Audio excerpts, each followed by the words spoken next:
All right, let's talk about Is This Thing On? Bradley Cooper returns for his third movie as a director following A Star is Born and Maestro, starring Will Arnett and Laura Dern, in what I thought was going to be a nice story about a rising comic in the New York City scene. As a New York City resident, I loved the idea. The trailer was really selling that area. You could tell it was shot on site, and if you know anything about that culture of the Comedy Cellar in the West Village of New York City, there is something there for you in this film. Those are the best sequences by far, and layering in real guest appearances from real comics of that area and that culture, maybe some that you've seen on social media before, definitely adds that real life, almost feels like layered into it. Feels like you're living in the Comedy Cellar. So again, those scenes by far are my favorite of the movie. But that's not what this movie really is about.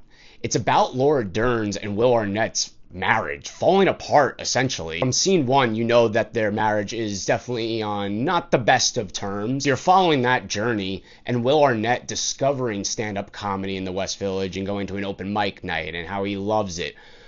But that's where the issue of this movie is because you see all the marriage issues and the relationship issues and the fights with Laura Dern and her character, and you see then Will Arnett bring that to the stage and make jokes about it in this self-deprecative way, you want to laugh. And I guess if you were there in the audience, you would be laughing. But the fact that you see where all that comedy and the humor is rooted in, it kind of makes it a little sad. You're there like, damn. And you can tell it's like, this guy is in pain. I think that's what struggles the tonal shifts of like, this wants to be a comedy, but it's really at the end of the day of like, finding comedy and finding therapy in comedy. So just know that's what you're going in for.